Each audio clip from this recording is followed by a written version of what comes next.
we played shows in New York that were cool. We ended up doing tours with Silverchair. I don't know if you remember Oh that yeah, band. oh yeah. Silverchair and Local H. The shows were fantastic. They were massive, and their crowd was just like, they were just like, music, you know, when we'd come out on stage and I was like, we're handsome, you know, I was like, wow. They loved it. And however, it didn't equate to like record sales or people like, oh yeah, Handsome is my new favorite band.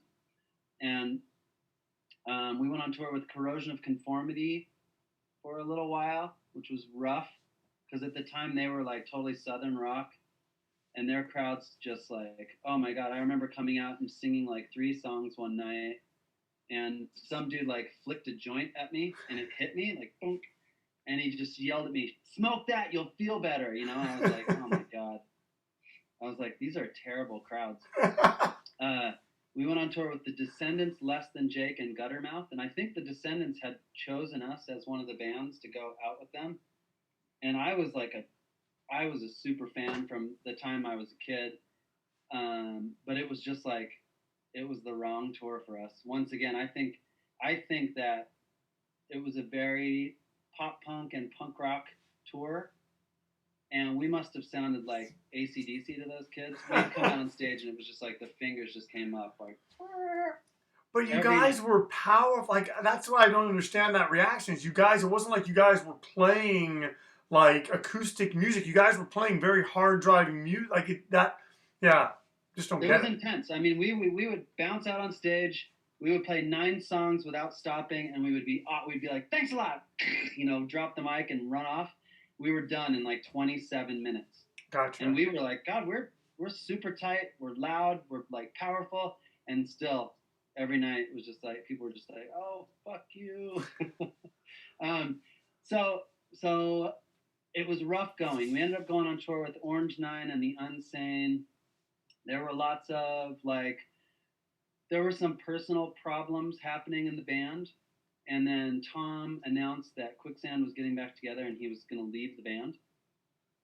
um, and that kind of cast a weird shadow over the band for that tour, and it was a kind of dark it was a dark time.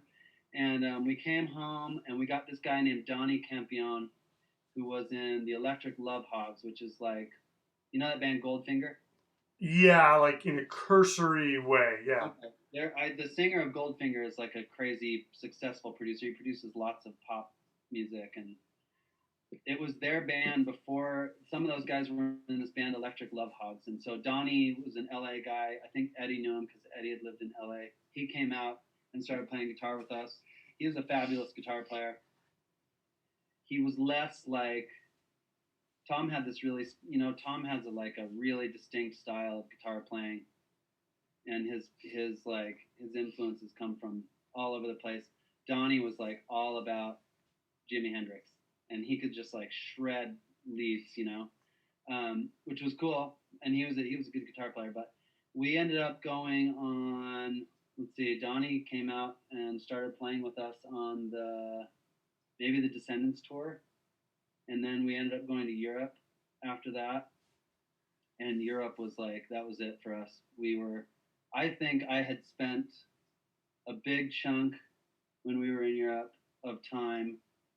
We would pull into a city, and I would just like go and wander around the city by myself. Nobody was. Pete would go with me every once in a while, but nobody was interested in like seeing things or and all the talk, you know, of like all the talk on the bus about the band was very. It was really negative at the time. I think basically the label had said, and this is the problem with being on a major label. The label had said the record's dead in the water. It had literally been out for 6 months. They were like, the record's dead in the water. Go back to New York. Start making. This was in the middle of a tour.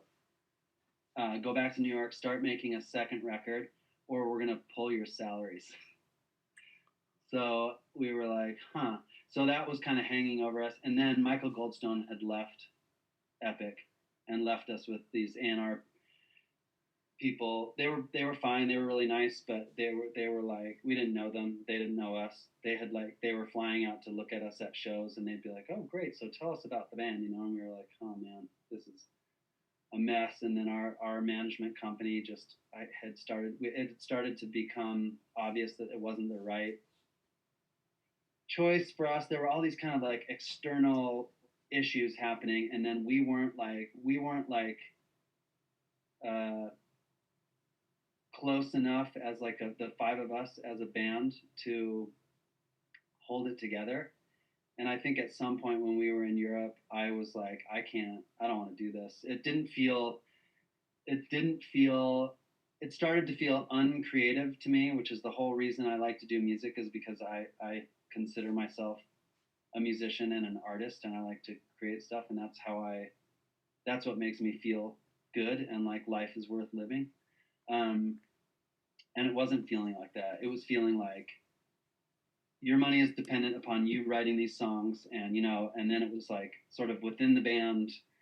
um, I think there were like alliances happening, and it was a mess. It was a mess. And then there were some, like I said, some personal problems that were a little deeper, and people were like disappearing for chunks of time, and so it was really hard to like work.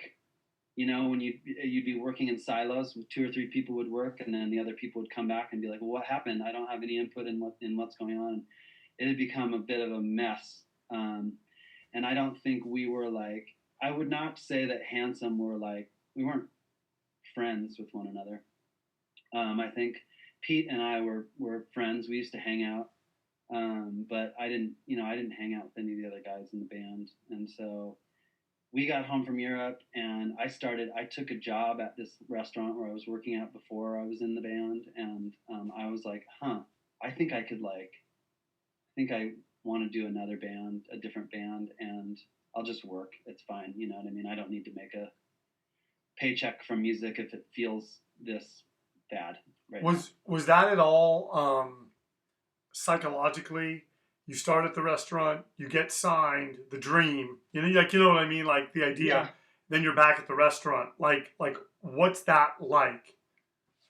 It was fine. It felt a little. It felt like there was some whisper of defeat in there where I was like, shit, what am I gonna do now? But I was like, I was a lucky fucker at the time, and my girlfriend, who's my wife now, she lived with Blake Schwarzenbach's girlfriend in Brooklyn, and I was not a Jawbreaker person at all. Come on, come on! I knew they were really big, and everybody used to talk about them all the time. I think I had grown up listening to like, I was on like a different wavelength than that. The pop punk thing went right past me, and it didn't like. I think at the time I had moved to New York, I was like not a. I was not like deeply into hardcore or punk rock anymore. I was into the Smiths. Gotcha. And like classic rock, and I was starting to explore like country music and like right, no, all right kinds of stuff. And I've always liked kind of like 80s pop music, and that was like that was a huge thing for me. Anyhow, I knew who he was, and we went out for tacos one day, the four of us, and he and I ended up just talking about music, which was interesting because we didn't come from the same place really. Like we kind of did, but we didn't.